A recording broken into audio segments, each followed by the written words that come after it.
and welcome to the X22 Report. My name is Dave, and this is episode 402, and today's date is June 28th, 2014, and the title of this episode is Central Bankers Are Preparing for the Next Step, and that next step is war. We see the Middle East really heating up. The United States government and central bankers have placed ISIL and ISIS inside Iraq on purpose. It is there to create what is called international terrorism, and they want to use this to link this entire episode up with the Assad government in Syria.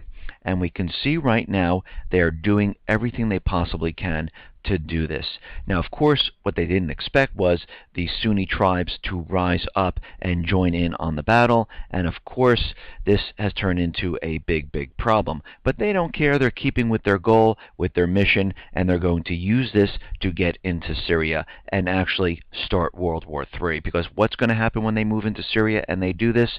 Russia's on the other side, China's on the other side, and this is going to turn into a huge problem.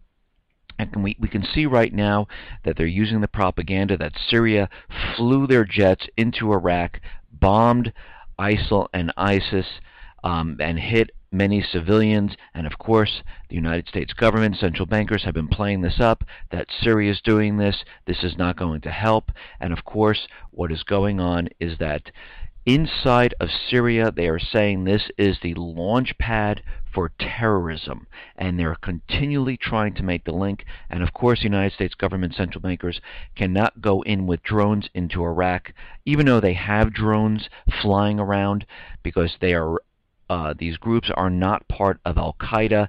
Congress only allows the United States government to go in with drones if they're al-Qaeda terrorism. But they'll make the link with that sooner or later, and it looks like it's much sooner than we thought. Now, all of this is being done because the economy is completely falling apart. Europe is completely falling apart, and there is really no hope at this time to recover. The debt cannot be sustained. It's getting worse every day. Austerity is getting worse, and unemployment is continually rising.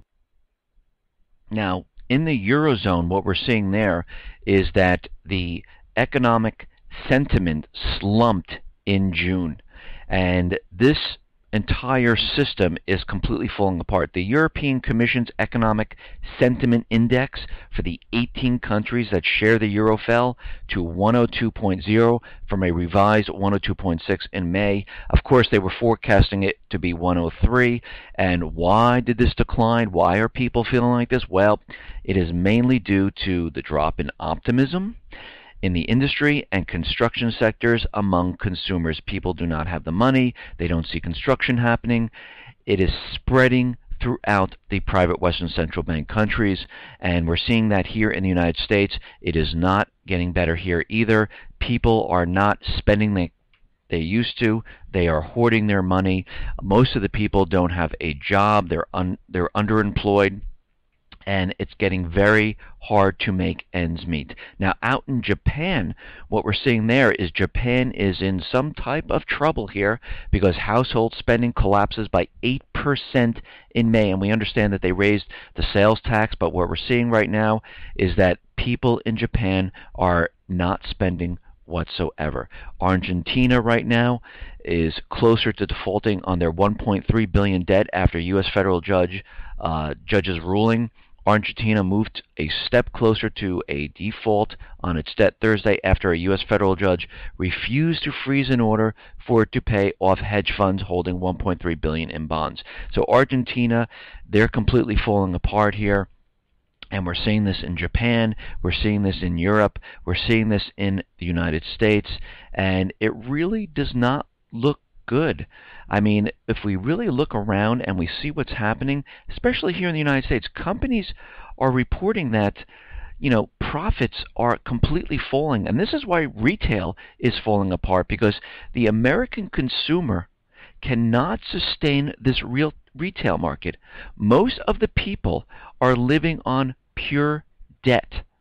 They have not enough in the bank. They don't have enough money coming in from their employment, so they're using credit to purchase goods. And when this dries up, it makes it very difficult to continue with this pace. And we see it being reflected in retail. Retail is being devastated. Stores are closing, profits are falling, and it's getting more and more difficult for these companies to make it. Now we see DuPont is out there and they're cutting their outlook. And of course, what are they blaming? They're blaming the weather. This is why. But DuPont announced that the company is revising its outlook for operating earnings per share for the second quarter. And the company believes this is a short-term negative trend. Well, I'm going to have to say no, this is going to be a long-term trend, because we can see already many of the main financial institutions are revising their second quarter outlook. They're dropping their predictions because they saw what happened in the first quarter, but everyone is still using the weather as why the first quarter looked like this. And DuPont went on to say that the revised outlook also reflects the lower than expected crop protection herbicide sales, largely due, of course, to the weather. And we can see that this is not why people are out there. They can't spend the money. Things are getting worse, and all these companies, the financial institutions, are starting to realize that they really can't blame this on the weather for much longer, because we're heading into summer right now. We went through spring, and the second quarter is going to be pretty darn bad, as we can see. And of course, they can manipulate the numbers, they can change them around any way they want, but what will eventually happen is they will continually revise them down and make it look like everything was fine when the original numbers came out, but then later on what they'll do is they'll revise them down. And even if they give us a positive number, we know it's going to be revised down back into the negative range. And they do this to pump up the markets, to make it look like everything is fine. And of course, we saw this happen in the first quarter. We actually see this happen a lot with real estate. We see it happen a lot with unemployment. They continually go back and revise, and the economy really is going nowhere but down.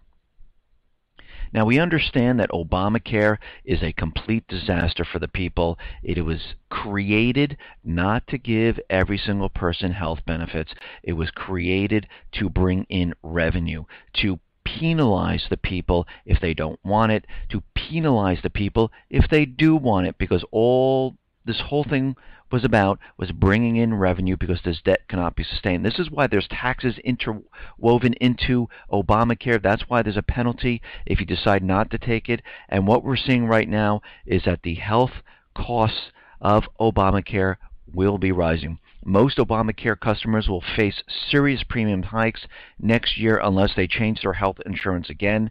Most Obamacare customers are receiving some level of taxpayer subsidies to take the edge off of high premium rates, but the plans that determine the amount of subsidies available will be changing significantly.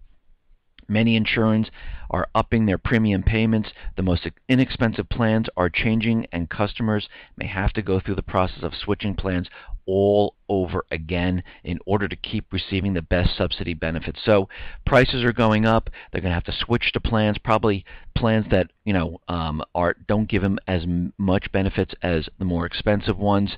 And of course, the Obama administration, they really haven't finished the back end of their website, which connects everything together. This is why the whole system's not working. This whole thing is a complete disaster. They know it. This is why they're going after raising the gas tax, putting taxes on miles. Of course, they're saying that this is all going to be used for the infrastructure, and we know it's not going to be used for that. They're trying to push climate change on everyone, to charge everyone some type of carbon tax. They're trying to bring in as much revenue as they possibly can. This normally happens when this system is crumbling down. Governments resort to taxing to continually have revenue come in to sustain their debt. But this will not work. It will completely fall apart as time goes on. Now, as we know, the children in the southern states and Texas are coming over the border, and of course Obama, as we know this, has created this. We know back in January they were looking for escorts to help these children over the border, and of course right now President Obama is out there and he's telling Central America to stop sending the migrant children up this way. And of course this is a publicity stunt to make it look like he's really trying to control the situation when he actually really caused it. President Obama has said that tens of thousands of kids illegally migrated from Central America have created a humanitarian crisis and called for parents to stop sending their children north as they might not even reach the U.S. The one such train, known as the Beast, has become notorious for the globe for carrying thousands of illegal immigrants from Mexico and Central America to the U.S. Now, let me ask you, as this train pulls from Central America into Mexico, they search it, they look through it, and it seems like someone might have been paid off to allow this train all the way through and to get up to the United States. And right now, the situation is getting worse, and senators are demanding that the president push back illegal immigrants. Over 35 senators have signed a letter to Obama declaring that the leader should personally make clear that those violating the border controls will not get special treatment and they'll be sent back. And this is exactly what needs to be happening right here. This has been planned as a crisis. They're trying to push through the immigration bill. They're trying to also maneuver this so these children will go on to Obamacare to boost Obamacare up. This will be cheap labor. This will bring in more taxes and revenue, and they're trying to pass this immigration bill to allow this to happen here in the United States because they believe that this will prop and pump everything up. Now, you're going to have to pay a little bit more money to get groped in the airport. TSA is going to raise groping fees charged to passengers. The Transportation Security Administration will raise fees added to airline ticket prices, which will offset the costs of performing body scans and pat-downs. So you're going to have to pay a little bit extra to be searched. And as we know, TSA has never ever stopped any type of terrorist.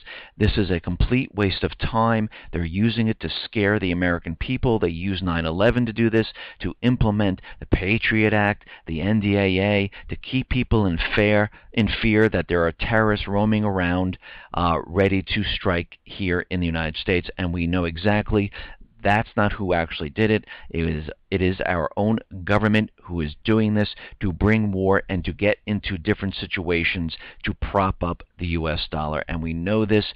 It's been proven. We've been seeing it. And we know that 9/11 was one of these false flag events, the Boston bombing. And now we're going to see this major event occur here in the United States to get us into World War III. And this is what they are planning right now.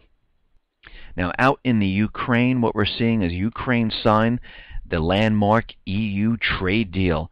And we knew the United States government central bankers wanted to do this. We knew this is what they were trying to achieve, especially when Yanukovych, the elected government in Ukraine, decided to go with Russia instead of EU because they looked around and they saw that the European nations were in a huge amount of trouble. They had a lot of debt. They have a lot of austerity. People were suffering, and they said, you know what? Let's go with Russia. And of course, the United States central bankers and the EU said absolutely not. And this is when they planned the coup d'etat.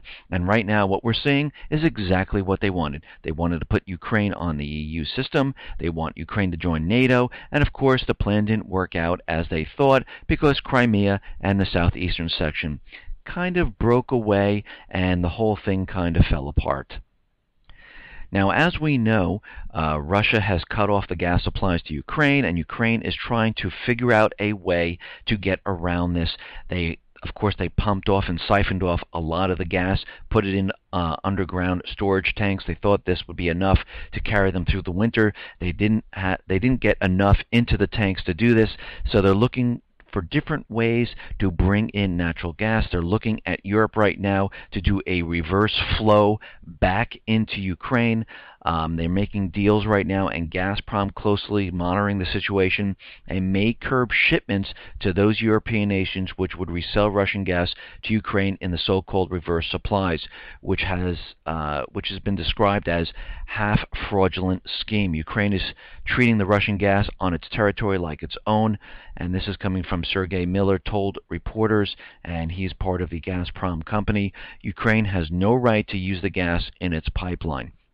And of course they don't, but again, the United States government, central bankers, the puppet regime, they will do whatever they possibly can to get this gas and not pay Russia, because they're not going to pay, and we can see this is completely evident. Now, Russia wants to send humanitarian aid into East Ukraine, the aid for the eastern regions of Donetsk and Lugansk. Following numerous appeals by the people, it appears that the aid does not include any type of advisors or boots on the ground. They just want to send in aid to help the people. And Russia explains that humanitarian assistance will assist the residents of the regions and refugees and will help reduce the number of people who are hungry, who need medicine, and who need to get their wounds bandaged up. And of course, this is what they're trying to do right now, and we'll see what happens as time goes on. Now, Poroshenko is out there, and he says he is willing to work with Russia to ensure peace in Ukraine. And on the other hand, he really hasn't stopped the ceasefire. And we can see that Ukraine troops are kind of ignoring what Poroshenko is saying. He's saying we have a ceasefire, but we're continually seeing that these troops are still firing on Donetsk, on Lugansk, on Slavansk, and they're continually doing this. The Ukrainian troops do not react to the statement on an armistice between the conflicting parties until June 30th made by the President Poroshenko and act independently against the militias, chairman of the Supreme Council of Lugansk People's Republic. Unknown assailants have fired at a bus carrying refugees from the north of the region in the suburbs, and they don't know who these people are, and we're seeing them again. And of course, we pretty much can say that these are paid mercenaries, Blackwater, going in there and keeping the whole thing going because they don't want peace. They would rather have them, yes, throw down their weapons, disarm, come into the fold of Ukraine. They'll have all those leaders arrested, and they'll imprison other people who they believe to be a threat to their authority, and that's all they're looking for. And of course, the people in the southeast region, they're not going to go along with this. They're not just going to give up their arms and say, you know what, we just give. And this is what Poroshenko is trying to do. Now, as we know, the United States government, central bankers have been, pushing the propaganda to demonize Russia. Of course, Russia backed off with the vote in Parliament not to invade Ukraine. They had the opportunity to do that if they needed it. They pulled back on that, and the White House was looking around going, oh, we still have to demonize them. That we need to do something to continually push the propaganda. And they're still coming out, NATO's coming out, that's saying that Russia has not changed the way it's acting, and they're continually doing this, and they're still building up all the military assets all around Eastern Europe. And right now the White House requests $1 billion for the allies in Europe. U.S. administration requested $1 billion from Congress to strengthen its NATO allies. This is coming from the White House. The European program, it's almost like the pivot to Asia, is aimed to provide temporary assistance in strengthening security and capabilities of U.S. allies in NATO and partnering countries in Europe. The White House underlined that these funds will be spent on expanding the U.S. military presence in Europe, especially in Central and Eastern Europe.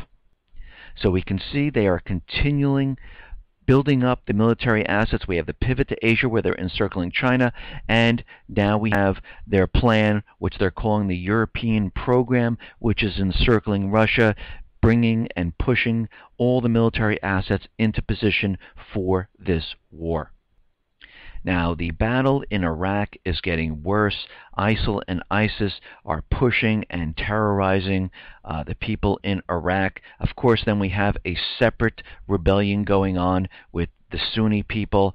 And right now, ISIL is surrounding an airbase scheduled to house the F-16 fighters that are supposed to be delivered to Iraq, and it looks like Maliki's saying, you know what, forget the F-16 fighters, we're going to go with Russia and Belarus. Will hopefully make a key difference in the fight against ISIS in Iraq. He expressed regrets over Iraq's contract with the U.S., saying their jets are just taking too long to arrive, and it looks like he's going to go with Russia.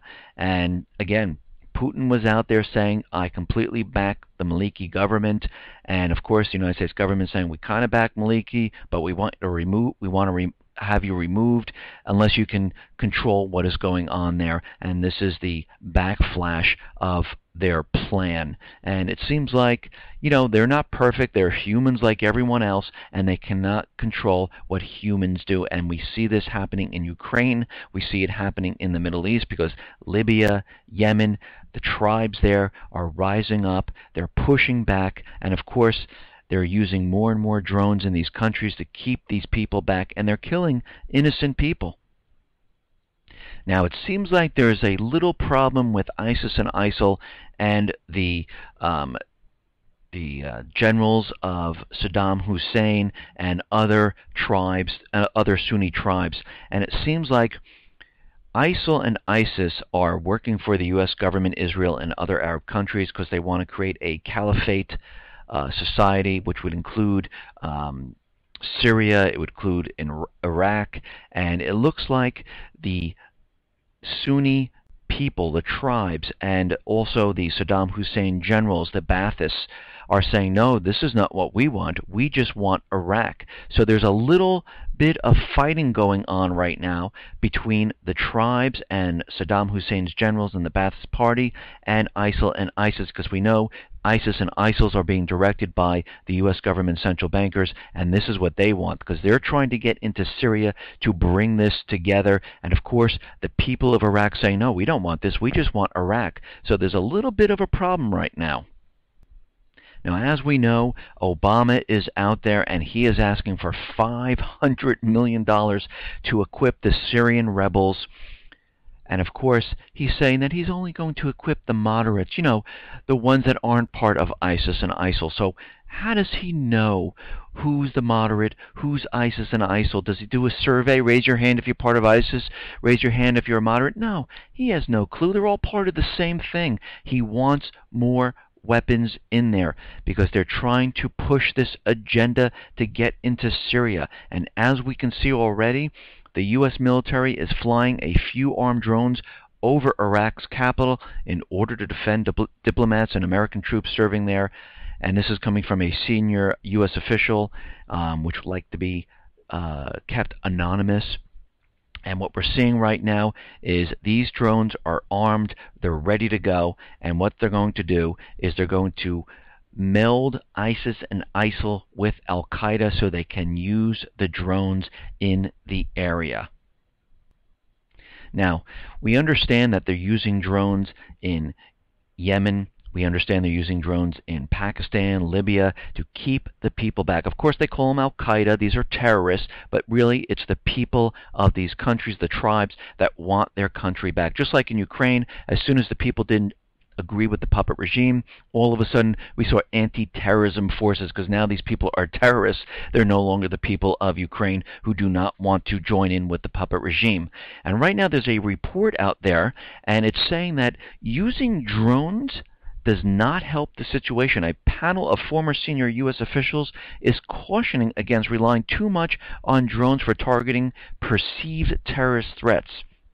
In a report published Thursday by the Stimson Center, a group of ex-defense and intelligence officials faulted the Obama administration for not carrying out a strategic analysis of the pros and cons of using unmanned aerial vehicles to strike suspected terrorists in nations such as Yemen and Pakistan. The report warned that drone strikes were more damaging to the U.S. reputation abroad than the American public realized. The people are looking at this and they see drones coming. They're firing on innocent people, and the people around the world are looking at the United States government saying they're just murdering people, and it does not look good, and it's getting worse and worse. Now, we understand the Obama administration said there was going to be no boots on the ground, and of course, as soon as we heard that, we knew there were going to be boots on the ground. Of course, their military advisors, it's not really the military, they're advisors. We saw this happen in Vietnam. And right now what we're seeing is that these military advisors, the amount that are there is starting to increase. We thought it was going to be 300, but now, on June 26th, the official reports now, there are 500 inside Iraq. So we can see they're slowly building up the amount of advisors that are in Iraq.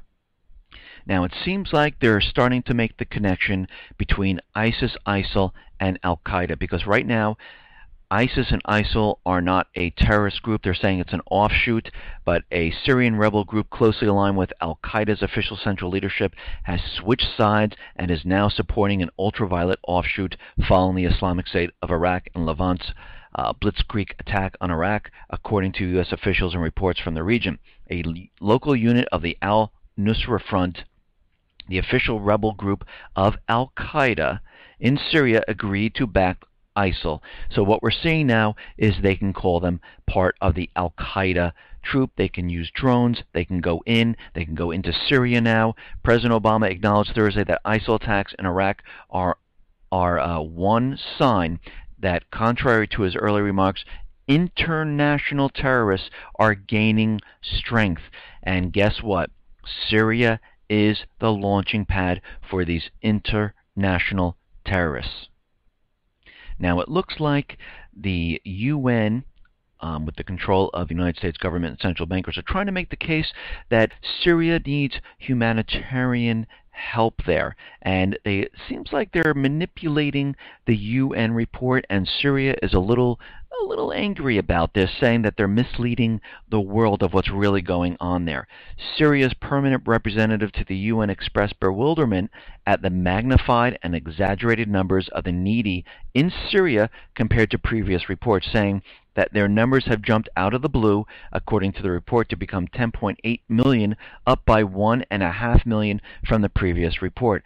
Al-Jafari indicated that Syrian government has notified the resident coordinator of the UN activities in Syria about its dissatisfaction. Over the way, senior UN officials have come up with astronomical, surreal, and unverified figures about the humanitarian situation in Syria, which, he said, raises doubts about the real intentions behind it. Well, we kind of know what the real intentions are. The real intentions are to get into Syria.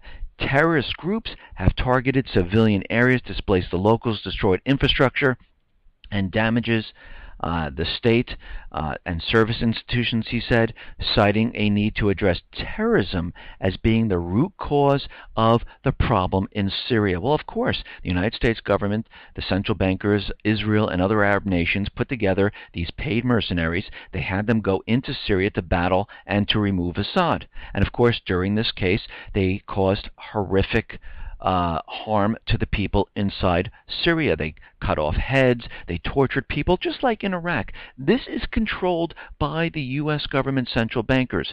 And we can see right now they completely caused this. And now they're looking for humanitarian aid.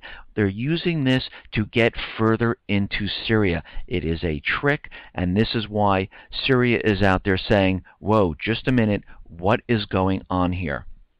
Now, it looks like they are building the false flag event here in the United States. And they're making the case because right now, and I'm going to try to link all this up because it's very interesting how they're doing this. They're saying that a Texas man pleads guilty to an attempt to join ISIS. A 23-year-old Texas man admitted Friday that he has been practicing military maneuvers and planned to travel to Syria to join ISIS. Michael Wolf, a.k.a. Farouk of Austin, Texas, pleaded guilty to one count of attempting to provide support and resources to a foreign terrorist organization. Now, this man is from Texas, and we can see that we have these chemical weapons being brought in from Syria to Texas. We also saw crisis actors being advertised in Craigslist in Texas, and they're trying to make the case right now that there's already ISIS and ISIL people here in the United States, and this is why this story is coming out exactly at this time, because they are preparing for the event.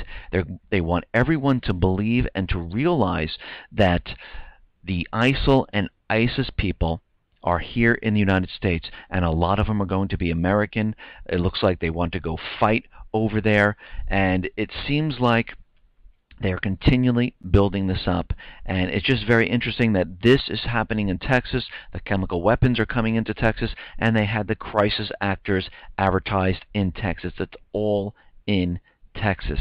And we can see right now that they will need this event to move the American people to get into Syria and Iraq to start this war. And the war is coming because the economy is completely falling apart. We're seeing things like real estate, retail, unemployment. It's getting worse and worse and worse. And as we move into the fall and into the winter, it's really going to start to fall apart. Of course, real estate, it's going to completely fall apart during this period of time. We see the average everyday American not taking out mortgages, not refinancing, and the central bankers realize this. The Fed is keeping the illusion alive with their tapering. They're continually tapering, but of course they're using Belgium and other means of keeping the bond purchases up and continually creating this illusion that we're in some type of recovery. And they're continually doing this.